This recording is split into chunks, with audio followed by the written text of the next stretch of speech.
Good morning class 12। आज हम पढ़ेंगे चार्ली चैपलिन यानी हम सब पाठ्य पुस्तक आरोह का चैप्टर अध्याय 15 जो लिखा है विष्णु खरे ने। चार्ली चैपलिन यानी हम सब, ये किसने लिखा है? विष्णु खरे ने। आइए सबसे पहले हम जानते हैं लेखक का परिचय। विष्णु खरे का जन्म वर्ष 1940 में मध्य प्रदेश के छिंदवाड़ा जिले में हुआ था। कहाँ हुआ था विष्णु खरे का जन्म?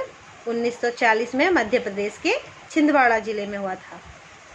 कौन है विष्णु खरे? जिन्होंने चार्ली चैपलिन यानी हम सब चैप्टर लिखा है। समकालीन हिंदी कविता और आलोचना में विष्णु खरे का विशिष्ट स्थान है। इन्होंने हिंदी साहित्य को विचारपरक कविताएं प्रदान की हैं, साथ ही रचनात्मक और आलोचनात्मक लेख भी लिखे हैं। वर्ष 1971 से 1973 के अपने विदेश प्रवास के दौरान इन्होंने तत्कालीन चेकोस्लोवाकिया की राजधानी प्राग के प्रतिष्ठित फिल्म क्लब की सदस्यता प्राप्त कर सैकड़ों उत्कृष्ट फिल्में देखी। इसी के पश्चात खरे जी ने सिनेमा लेखन को वैचारिक गरिमा की और गंभीरता देने का सफर शुरू किया। इन्होंने सिनेमा लेखन के साथ साथ साहित्य की विविध संविधाओं में रचनाएं की हैं जो निम्नलिखित हैं। इनका कविता संग्रह है एक गैर रोमानी समय में, खुद अपनी आँख से सबकी आवाज़ के पर्दे में, पिछला बाकी। आलोचनाएं हैं इनकी आलोचना अनुवाद, आलोचना की पहली किताब, सिनेमा पढ़ने के तरीके, ये तो सिनेमा की आलोचनाएं हैं। अनुवाद है इनका मरु प्रदेश और अन्य कविताएं टी.एस. इलियट की, यह चाकू समय, अंतिला योजेफ की, काले वाला फिनलैंड का राष्ट्र काव्य है। विष्णु खरे जी को रघुवीर सहाय सम्मान, हिंदी अकादमी सम्मान, शिखर सम्मान, मैथिली शरण गुप्त सम्मान, फिनलैंड का राष्ट्रीय सम्मान आदि से सम्मानित किया गया है। आइए जानते हैं पाठ की रूपरेखा। प्रस्तुत पाठ समकालीन हिंदी कवि आलोचक विष्णु खरे द्वारा रचित है। इस पाठ में दुनिया के बहुत बड़े कलाकार चार्ली चैपलिन के भीतर के इंसान से पाठकों का परिचय कराया गया है। चार्ली चैपलिन एक ऐसे महान अभिनेता थे जिनकी सबसे बड़ी विशेषता थी करुणा तथा हास्य का सामंजस्य। हमारे देश में राज कपूर की कुछ फिल्में जैसे आवारा, श्री 420, अनाड़ी, मेरा नाम जोकर इत्यादि पर चार्ली चैपलिन का स्पष्ट प्रभाव देखा जा सकता है। चार्ली किसी भी संस्कृति के लिए विदेशी नहीं लगते थे या लगते हैं। उनकी भूमिका सदैव प्रासंगिक बनी रहेगी। चार्ली की अनेक फिल्में भावनाओं की विविध अनुभूतियों से एकाकार हो जाती हैं। Metropolis, the Cabinet of Doctor Caligari, the Seventh Seal, Last Year in Marienbad इत्यादि ऐसी फिल्में हैं। चार्ली चैपलिन ने फिल्म कला को सिद्धांतों की जकड़ से बाहर निकाला और दर्शकों के बीच व्याप्त विभिन्न प्रकार के स्तरीकरण से उनको जोड़ा। तो चलिए मैं यहाँ पर आपको बता रही हूँ पाठ का सार। चार्ली का जीवन संघर्ष। कैसा रहा चार्ली का जीवन? देखिए, चार्ली की माँ एक तलाकशुदा महिला थी। वह स्टेज की सामान्य स्तर की अभिनेत्री थी। बाद में उनके पागल हो जाने के कारण घर में भयंकर निर्धनता व्याप्त हो गई। माँ के पागलपन के साथ साथ उद्योगपतियों, पूंजीपतियों तथा सामंतवादी प्रवृत्तियों जैसी विषमताओं से चार्ली को संघर्ष करना पड़ा। इस परिवेश में पूरी तरह ढलने के कारण ही करोड़पति हो जाने के बाद भी चार्ली ने अपने जीवन मूल्यों में कभी बदलाव नहीं किया। यहूदी पिता तथा खानाबदोश माता के पुत्र चार्ली ने कभी भी मध्यवर्गीय, बुर्जुआ अथवा उच्च वर्गीय जीवन मूल्यों को नहीं अपनाया। ना ही उन्होंने मध्यवर्गीय, बुर्जुआ तथा उच्च वर्ग जीवन मूल्यों को अपनाया। उसका एकमात्र उद्देश्य अपनी कला द्वारा लोगों को हंसाना था। हास्य और करुणा की भावना का चयन। अब देखिए, बुद्धि की तुलना में चार्ली ने भावना को प्रथम स्थान दिया।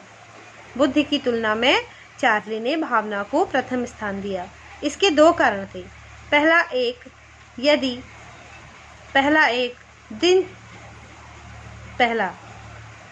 एक दिन चार्ली के बीमार होने पर उसकी मां ने बाइबिल से ईसा मसीह की जीवनी पढ़कर सुनाई। ईसा के सूली पर चढ़ने के प्रसंग पर मां और बेटा दोनों रो पड़े।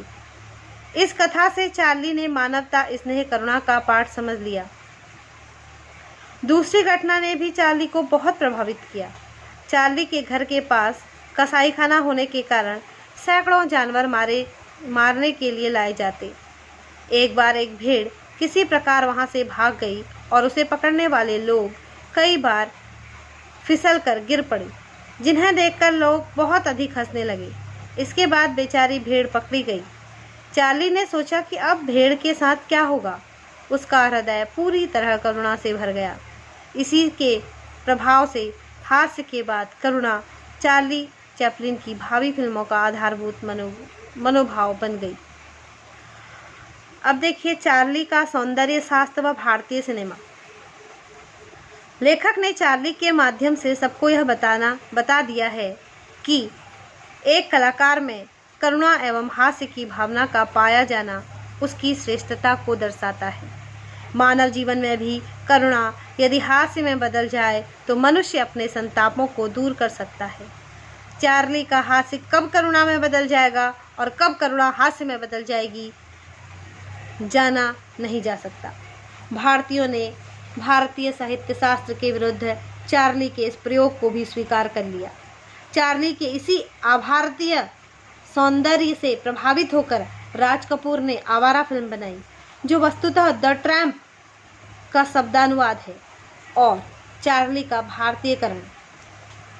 इसी परंपरा में दिलीप कुमार ने बाबुल, लीडर,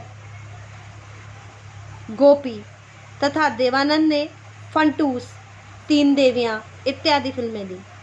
आज जब कभी नायक की झाड़ू से पिटाई होती दिखती है तो चार्ली चैपलिन की याद आ जाती है। उसकी नकल आज के कलाकार भी करते हैं, किंतु उस मुकाम तक शायद आज तक कोई नहीं पहुंच पाया। इसलिए सब प्रयास में लगे हुए हैं। इसका कारण यह है कि चार्ली का अभिनय बच्चों, बूढ़ों और युवाओं को समान रूप से पसंद आता है। चार्ली की विशेषताएं। सार्वभौमिकता, सदैव चिर युवा दिखना, मानवीय स्वरूप अधिक व किसी भी संस्कृति के लिए विदेशी नहीं लगना आदि चार्ली की विशिष्टताएं हैं। सार्वभौमिकता, सदैव चिर युवा दिखना, मानवीय स्वरूप अधिक और किसी भी संस्कृति के लिए विदेशी नहीं लगना, ये चार्ली की विशिष्टताएं हैं, विशेषताएं हैं। चार्ली में सबको अपना प्रतिबिंब दिखता है। भारतीय समाज में केवल होली का अवसर ही अपने ऊपर हंसने देता है। इसके अलावा कहीं और कुछ भी ऐसा नहीं है जो हमें अपने ऊपर हंसने का मौका दे। चार्ली की यही भूमिका चार्ली को सदैव जीवित बनाए रखती है। भारत में अपने ऊपर हंसने की, स्वयं हास्यास्पद बनने की परंपरा नहीं है, लेकिन चार्ली स्वयं पर सबसे अधिक हंसता है। भारत में चार्ली के महत्व का प्रमुख कारण यही है। चार्ली बड़े से बड़े व्यक्ति पर हंसने का अवसर देता है। वह ऊंचे से ऊंचे स्तर पर जाकर भी हास्य का पात्र बन जाता है। इस प्रकार जब हम अपने जीवन के अधिकांश पड़ावों में चार्ली को याद करके हंस सकते हैं, ऐसे महान कलाकार में सभी को अपनी ही छवि दिखाई देती है और सभी उसे अपना मानने को उत्सुक रहते हैं। अब देखिए, चार्ली की फिल्मों में विशेषताएं। फिल्मों में भाषा का प्रयोग कम है।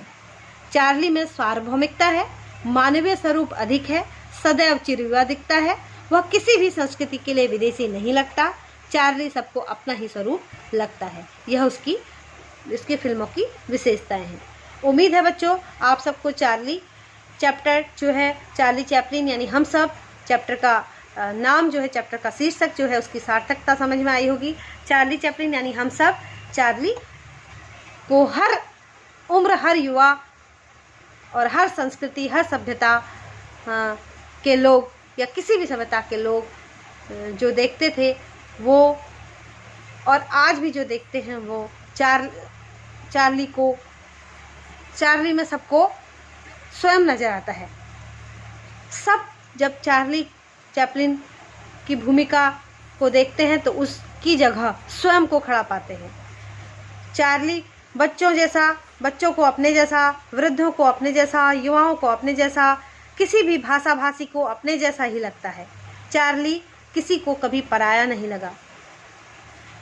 चार्ली ने जो समय है, चाहे वो आज से 50 वर्ष पूर्व हो, चाहे आज हो, चाहे आज से 50 वर्ष के बाद हो, जब कभी भी जो भी चार्ली को जिसने भी देखा है, जो भी देखेगा, उसे जो उसके भूमिका है, जो उसका समय है, जो उसकी कला है, उसको वो अपने ही समय की लगेगी। ये चार्ली की एक महत्वपूर्ण विशेषता है। ठीक है, उम्मीद है बच्चों आपको समझ में आया होगा, आप इससे लाभ लेंगे और पूरा चैप्टर समझने के लिए आपको अपनी टेक्स्ट बुक से इसको पढ़ना होगा। तो अब तब तक के लिए हम इसको यहीं पे ख़त्म करते हैं, फिर मिलते हैं आगे इसके क्वेश्चन आंसर्स के साथ।